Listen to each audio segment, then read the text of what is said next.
So my topic is the concessions you make to please other people. You're clearly married.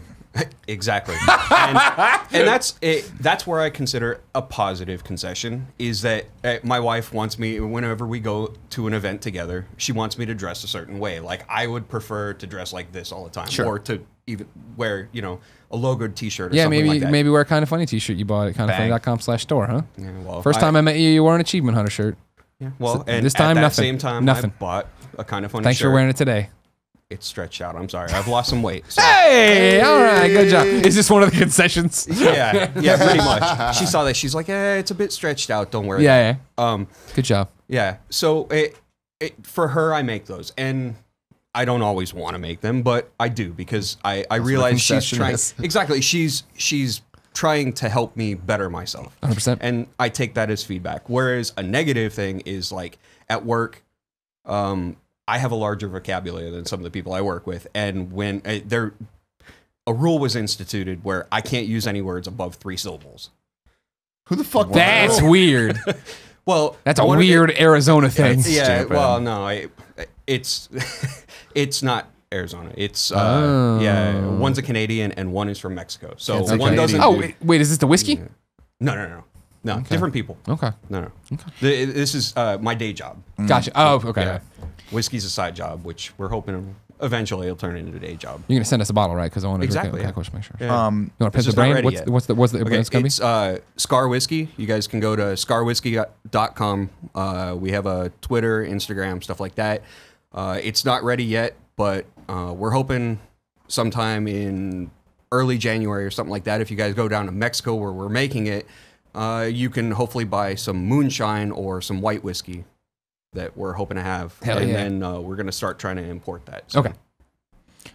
You make a lot of concessions. I think about this a lot because I think that people will look at the word concession or the word compromise as a negative, right? And sometimes it is. Sometimes compromising your values for someone else is not a good situation. In the case of being married, if you've chosen the right person, I think it can lead to tremendous personal growth. I see this a lot of the times. I have a lot of friends who are still single, and you know, when you're single in your 20s, it's different than when you're single in your late 30s. I see people who are on dating apps. I see people who are unwilling to compromise, unwilling to allow anyone else to change them in any way, shape, or form.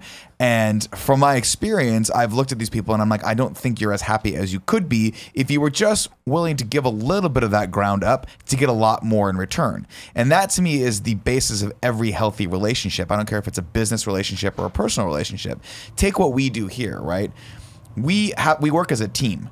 And, you know, left to our own devices, we might not operate the same way, but we operate in such a way where we make small concessions so that we can support each other so that we can get a greater, grander thing out of it. Like I would not, if I were doing this on my own, I wouldn't have this big studio. I wouldn't have a Kevin. I wouldn't have a Cool Greg because I just don't know that I would have done what it would have taken or made the concessions or made those choices to get these people in. But here we're constantly reevaluating, okay, is that the right thing to do? No. That might be a fun thing to do right now, but if I shift my expectation of what that might be over to here, then maybe we'll get a studio out of it, right? And it's worked so far.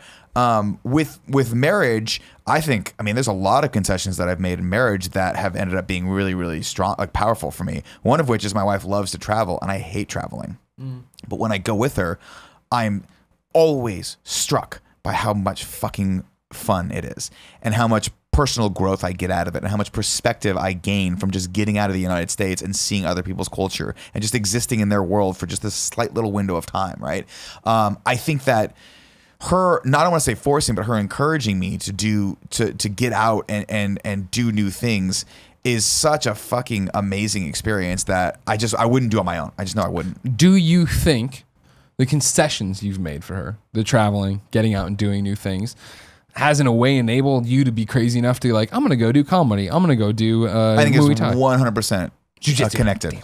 Jiu-jitsu. I mean, jiu-jitsu is a perfect example, right? Let's take that example. I've talked about this before, but jiu-jitsu is, and I look at jiu-jitsu not necessarily as an exercise or a martial art. I look at more of it as a mental obstacle, right? A mental training, basically. I have a tremendous amount of anxiety before I go into jiu-jitsu every single time I go in, and then once I get there and once I get through a class, I'm very proud of myself. And like I was talking to you guys, it is a massive stress release. The whole reason I started going back into that was because I was dealing with a lot of personal issues, dealing with a lot of anxiety, a lot of stress, a lot of anger issues. And my wife was like, you have got to figure out something you can do to combat this because you are turning into a gigantic asshole to deal with. She pushed me to do that, but she also gave me the support and showed me the example of what it meant to try new things and get outside of your comfort zone.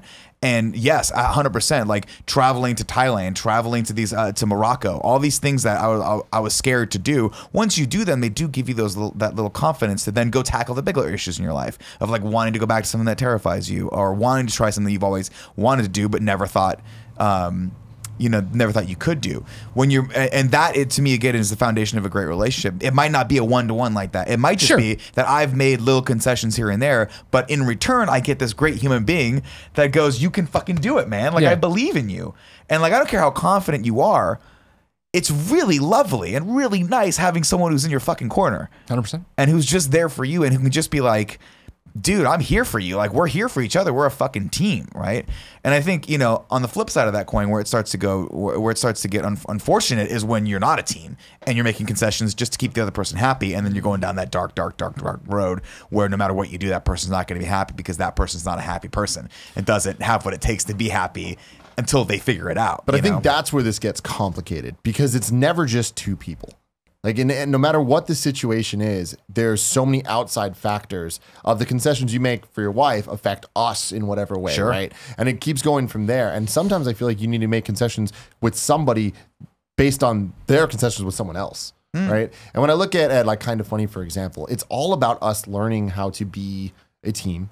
And everything you just said, I agree with you. Absolutely. When I think of Gia, the one thing for me is sleep. I know I joke about that all the time, but it's true. That's something that I very much enjoy and very much value. And I spent my entire life kind of scheduling my days out surrounding sleep as being something that I'm like, this is when I'm going to do this. And the rest of the day, I'm focused on building whatever it is that I'm trying to build, building me, right? And now that she's in my life, it's the fucking best. I have someone pushing me. I have all this stuff, but I just had to change everything. And once you do those changes, you're like, oh, totally great. We're in a better place now and we can figure out. It's a compromise more than a concession. But then when I look at us as a team, it's like over the years, seeing the things, it's learning how to deal with each other to optimize us getting what we want and need out of each other to help the whole thing to help grow the whole thing. And to help the whole thing grow. Yeah, it's a matter of priorities, right? A small example. It was the other week. We were all getting together to go to a team lunch. We were going to go Buffalo Wild Wings. You were gone. It was like, 2 days ago, Friday, whatever. Every fucking time I'm not here. They go and right, well, we went today. Yeah, I know, because I begged you. I know. That was a concession you made for me. It's true. It was a good concession. We get in the car, and then I realized, oh, fuck, I'm supposed to take my wife out of town on Saturday, which means that I should probably get the car cleaned and get it gassed up and like run some errands before that, right? And so I had to leave a team lunch with you guys that I was looking forward to go and do that, right? Y'all gave me shit for it, and that's totally fine. And that's it. Maybe something amazing would have happened at that lunch. Maybe we would have been struck with a cool new thing we wanted to do for a Let's Play or something like that. I don't know, but that's where you have to start, weighing those priorities. I mean, it's funny, like taking that to a step further. I feel like I made the concession with you where I'm like, if I put something on the calendar, that's not enough. I need to tell Nick we're doing this, And I feel like that's the concession of, hey, don't make a big deal out of this and whatever. If things need to get done, I learned that's how I need to interact with you. Yeah. I feel like I'm the opposite with that with you sometimes where you need to remind me things constantly. And then we get to where we need to go because we know each other. And that's based off of concessions over time of just being like, if this was my way, this would happen, then this would happen, then this would happen. But it's like, everyone's not a clone of me. And that's the whole thing too, though. I mean, even to go grander with concessions, that's the whole reason Kind of Funny works, is the fact that it is, I want to do this show, I want to do this thing. All right, you're like, it's not the right time, that's not the thing. And it's like, okay, I trust you. I know the vision we all have for this company. I know that we're all working towards the same goal. So if this doesn't work for some reason, fine. If we can go do something the other way, fine. Yeah. It's all about figuring it out. Concessions, it's just, that's life, right? It is communications. It's like, I'm trying to think of besides like relationships and Kind of Funny, like what do you have any other examples? Well, I mean, and it goes, you guys aren't recording this, right? So I can we're not recording any of this. You can talk about your wife. You're fine. She'll never see this. She'll never watch this. Great. Yeah. Cool. So just black everything out now until we're done talking about his wife. It's a joke, don't do it. Cool Greg's so good at his job, I don't know he could actually do it. He just kills the lights. Whiskey Fest was a thing here in San Francisco on Friday, and I was just gonna go dressed like this. I'm like, because my personal opinion is, fuck everybody else. If they don't like the way I'm dressed, that's their problem. But she convinced me, go in a nice polo, put on some jeans and stuff, and I think dressed like that, people actually took me more serious. So I actually was able to talk to people and find out information about their stuff. Whereas if I went like this, they might have thought I was a slob. And I saw people who were like in full up suits, like dressed to the nines as you would. And people didn't take them serious either. It was like, oh, okay, well, these people are here to make an event. Yeah. Whereas dressed the way I was, people are like, okay, well, he's casual. He's asking us questions. And I think a lot more people talked to me, gave me good information than would have in either end of that spectrum. If you're listening at home, Justin's dressed like and looks a bit like Stone Cold Steve Austin. That's what we're up to. That is true. I appreciate Where's that. my beer? Cool, get some beers for Stone Cold over here. We only have bottles, though, so don't smash anything. Oh, the glass! It's in my mouth. Well, that's funny because the dressy thing, it reminds me of my brother who recently we've had to do a couple weddings, a couple different more fancy events, and he's not allowed to wear his hat. The hat. And it like that drives him nuts. And it's funny because it's not there's a lot of people that are like, I just want to dress this way and fuck people and whatever. My brother's different where it's like he's uncomfortable if he doesn't have his hat. Like there's a level of confidence. So it is a concession where he values Kevin and Paula specifically enough to well, because he would have told Kevin to fuck off. But with Paula, it's like Paula didn't want him to wear the hat at the wedding. So he's like, all right, let me know as soon as you're comfortable and I'm gonna put it back on. And it's like that's what we're talking about. Cool Greg made the biggest concession for me the other day, and it didn't even end up panning out. But it was the fact that I was in New York City. I was drinking my coffee there, having a good time. We had about an hour until my WWE meeting, and my phone went off.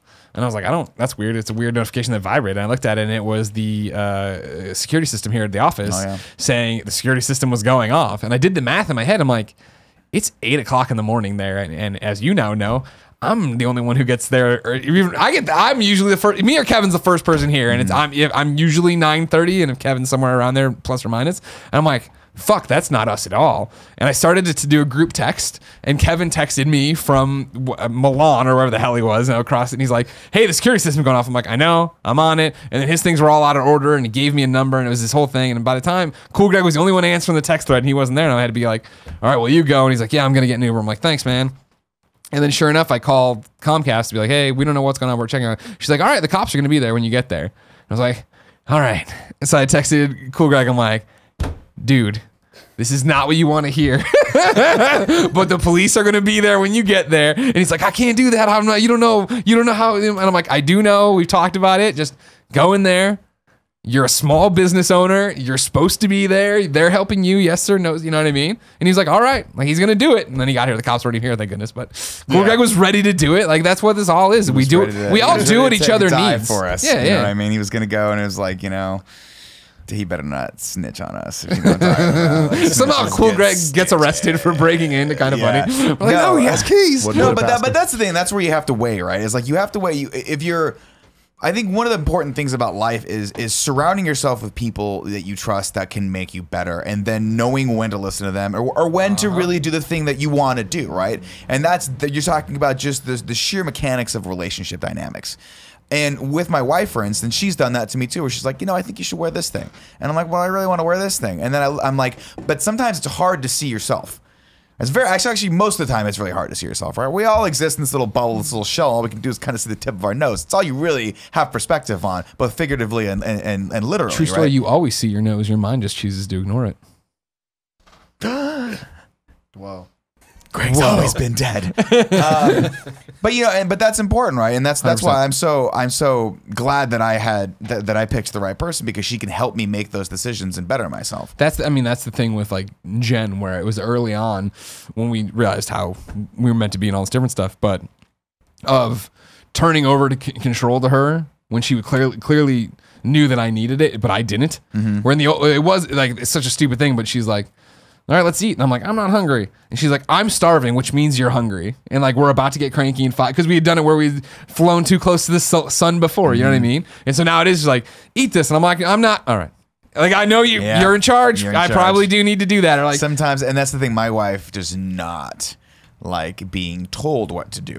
She is one of those human beings that just does not like anyone else saying you have to do this. And so that's a concession I've also made where I'm like, oh, you don't want to be talked to like that.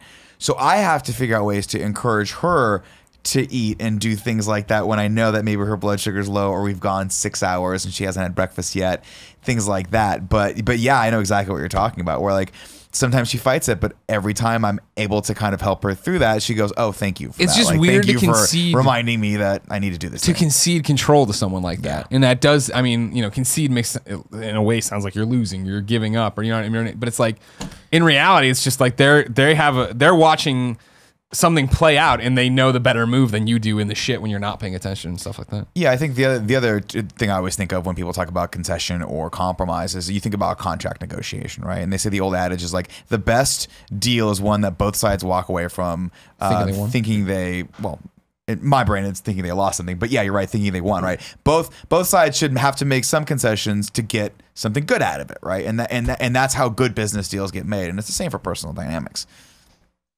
Yeah, I don't know.